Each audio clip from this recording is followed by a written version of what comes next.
আজকের আলোচনার শুরুতে সবাইকে ওয়েলকাম জানাচ্ছি। সেই সঙ্গে আগের ভিডিওটা বলেছিলাম যে বঙ্গভঙ্গ বিরোধী আন্দোলনে কৃষক সম্প্রদায় এর ভূমিকা কতখানি ছিল। এখানে কৃষক সম্প্রদায়ের ভূমিকা ছিল নাই বলা যেতে পারে, কারণ কৃষক সম্প্রদায় সেইভাবে এই বঙ্গভঙ্গ বিরোধী আন্দোলনে স্বতঃস্ফূর্তভাবে যোগদান করেনি।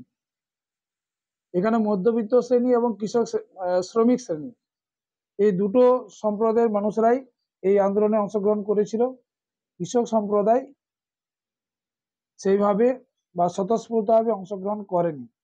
কেন করেনি সেই বিষয়টা এখানে এই যে নোটস তোমরা দেখতে পাচ্ছ, এই অংশটা লিখতে হবে। কি লিখতে হবে? এখানে কোশ্চেনটা আছে, বঙ্গভঙ্গ বিরোধী আন্দোলনে বাংলার কৃষকরা কেন যোগদান করেনি। ভূমিকাটা লিখতে হবে যে ভারতের বড়লাট লর্ড কার্জন প্রশাসনিক সুবিধার অজুহাতে 1905 খ্রিস্টাব্দে 16 অক্টোবর বঙ্গভঙ্গ কার্যকর করে বাংলাকে দুভাগে বিভক্ত করেন। এর বিরুদ্ধে জাতীয় কংগ্রেসের নেতৃত্বে বাংলা প্রদেশের বিভিন্ন সম্প্রদায়ের মানুষ স্বতঃস্ফূর্তভাবে অংশগ্রহণ করলেও কৃষক সম্প্রদায়ের মানুষ সেভাবে অংশগ্রহণ করেনি।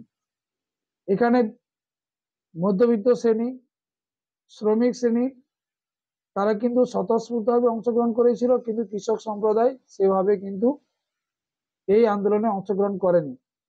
ঐতিহাসিক ডক্টর সুমিত সরকার, ডক্টর বিপানচন্দ্র রায়, ডক্টর অমলেশ ত্রিপাঠী প্রমুখ এর পেছনে বিভিন্ন কারণ তুলে ধরেছেন। তারা বিভিন্ন মতামত এখানে তুলে ধরেছেন।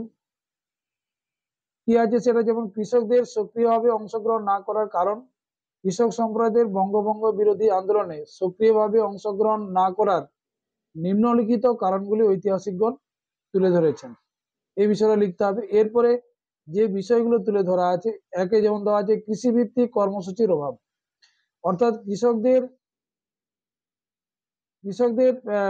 যে সমস্যা, বিভিন্ন কর সমস্যা, রাজস্ব সমস্যা, এখানে কিন্তু সেই তাদের যে রাজস্বের নিয়ে তারা যে জর্জরিত থাকতো, সেই বিষয়গুলো কিন্তু এখানে এই আন্দোলনের বিষয় করা হয়নি বা কর্মসূচি করা হয়নি। এখানে লেখা আছে, দেখো, ঐতিহাসিক সুমিত সরকারের মতে কৃষকদের স্বার্থে সুবিধাজনক কোনো কর্মসূচি না থাকায় কৃষক কুলকে আন্দোলনে যুক্ত করা যায়নি। যেমন জমিদারদের অত্যাচার থেকে মুক্তি, খাজনা বৃদ্ধি প্রতিরোধ, কৃষকদের দুর্দশা ইত্যাদি কর্মসূচি না থাকায় আন্দোলন থেকে অধিকাংশ কৃষক বিরত ছিল। কৃষকদের যে সমস্যা ছিল সেই সময়, যেমন জমিদারদের অত্যাচার, খাজনা অত্যধিক, কৃষকদের দুর্দশা, বিভিন্ন কারণে তারা যে অত্যাচারিত হতেন, সেই বিষয়গুলো কিন্তু এই বঙ্গভঙ্গ বিরোধী আন্দোলনে কোনো কর্মসূচি তাদের কৃষকদের সংক্রান্ত কোনো বিষয় ছিল না, যার জন্য কৃষক শ্রেণী এই আন্দোলনে অংশগ্রহণ করেনি। তাহলে এই 1 নম্বর যে পয়েন্ট, কৃষিভিত্তিক কর্মসূচির অভাব, এটা লিখতে পারবে। পরের যে পয়েন্ট আছে শ্রেণী বৈষম্য, এখানে বঙ্গভঙ্গ বিরোধী আন্দোলন ছিল মধ্যবিত্ত শ্রেণী দ্বারা পরিচালিত। এই মধ্যবিত্ত শ্রেণী পাশ্চাত্য শিক্ষায় শিক্ষিত, যারা ইংরেজি ভাষায় শিক্ষিত, ইংরেজদের দ্বারা পরিচালিত আর্থিক সুবিধার কুফল নয়, এটা সুফল, এটা ভুল লেখা আছে, সুফল ভোগ করত।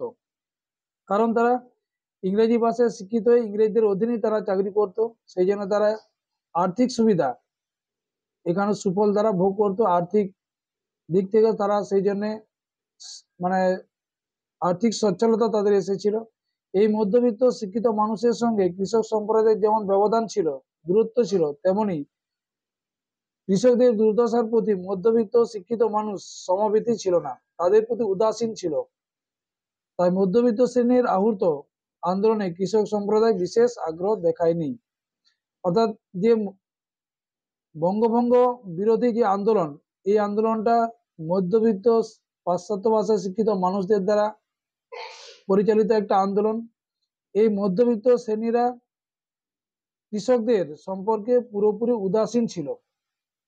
কৃষক সম্প্রদায়ের এখানে গুরুত্ব ছিল না। কারণ এই জন্যই ছিল না, কারণ হচ্ছে এই মধ্যবিত্ত শিক্ষিত শ্রেণী যেমন ইংরেজদের অধীনে চাকরি করত, তেমনি তারা কিন্তু জমিদারদের থেকে তারা টাকা নিয়ে এই আন্দোলনগুলো করেছিলেন।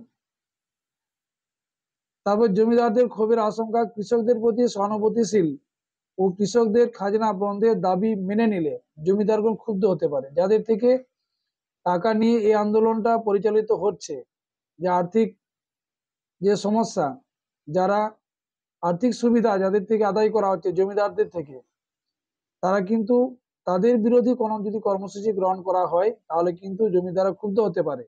সেই জন্য জমিদার বিরোধী কোনো কর্মসূচি গ্রহণ করা হয়নি, এখানে ক্ষুব্ধ হতে পারে। তাই কংগ্রেস নেতাগণ কৃষকদের আন্দোলনে সামিল করার বিশেষ উদ্যোগ নেয়নি, বরং জমিদারদের খুশি করতেই বেশি আগ্রহী ছিল।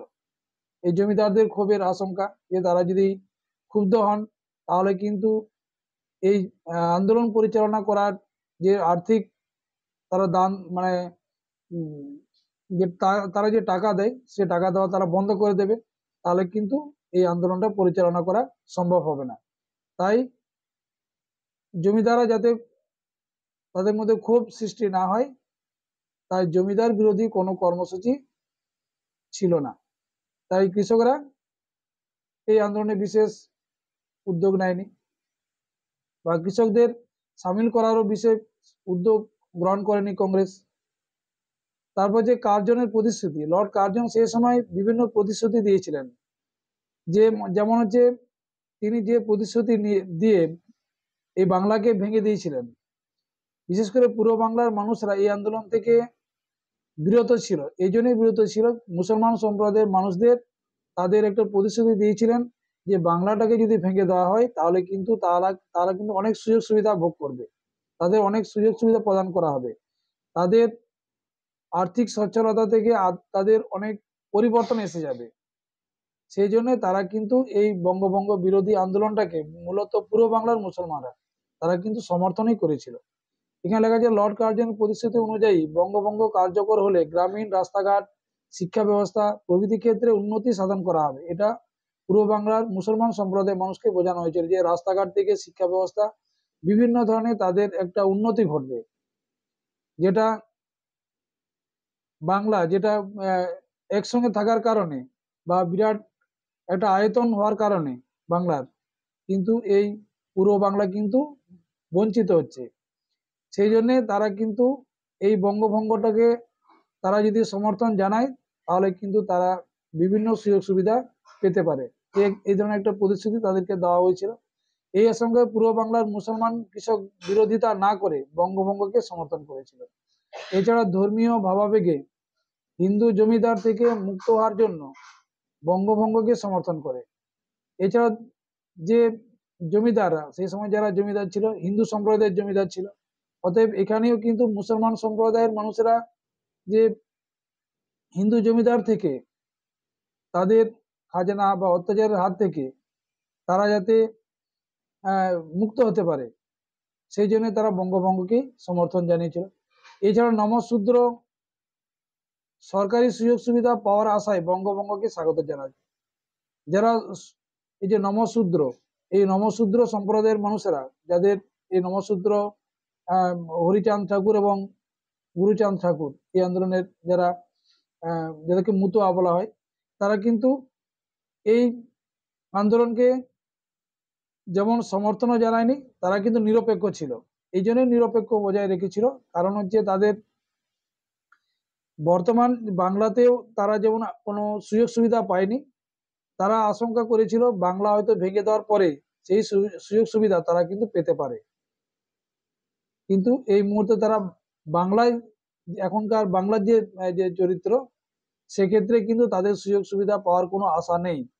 বঙ্গভঙ্গটাকে ভেঙে দিলেই তারা কিন্তু সুযোগ সুবিধাগুলো পেতে পারে, এই আশায় তারা বঙ্গভঙ্গকে স্বাগত জানিয়েছিল, সমর্থন জানিয়েছিল। পরে হচ্ছে মুসলিম লীগের প্রভাব।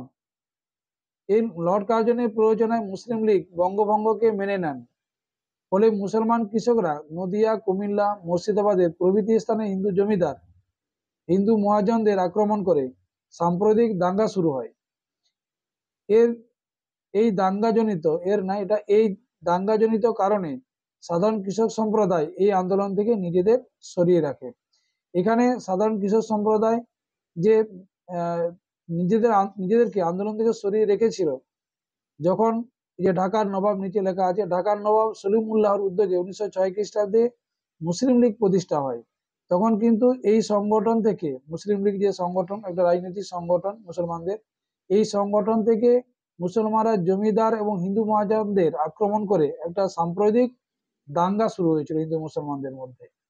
এই দাঙ্গার তারাকে সমর্থন জানায়নি, দাঙ্গা থেকে তারা নিজেদেরকে দূরে সরিয়ে রাখার জন্যই তারা কিন্তু আরো বিশেষ করে এই আন্দোলন থেকে নিজেদেরকে সম্পূর্ণভাবে সরিয়ে রেখেছিল। এই ছিল যেটা কেন তারা বঙ্গভঙ্গ বিরোধী আন্দোলনে কৃষকরা স্বতঃস্ফূর্তভাবে অংশগ্রহণ করেনি। এই নোটসটা তোমরা লিখতে পারবে, ঠিক আছে। এরপরে পরের ভিডিও যেটা তোমাদের দেওয়া আছে, অসহযোগ আন্দোলন। অসহযোগ আন্দোলনে কৃষক সম্প্রদায়ের ভূমিকা কতখানি ছিল। এখানে দুটো আন্দোলন আছে, একটা একতা আন্দোলন, তারপরে হচ্ছে বারদৌলি সত্যাগ্রহ বা বারদৌলি আন্দোলন। সেই বিষয়গুলো নিয়ে আলোচনা হবে। ততক্ষণ সবাই ভালো থেকো, এবং যারা বলবো সাবস্ক্রাইব করনি করবে, লাইক দেবে, প্রয়োজনে বন্ধুদের শেয়ার করবে, ঠিক আছে। সবাইকে সবশেষে গুড নাইট জানাচ্ছি, এবং সবাই ভালো থেকো।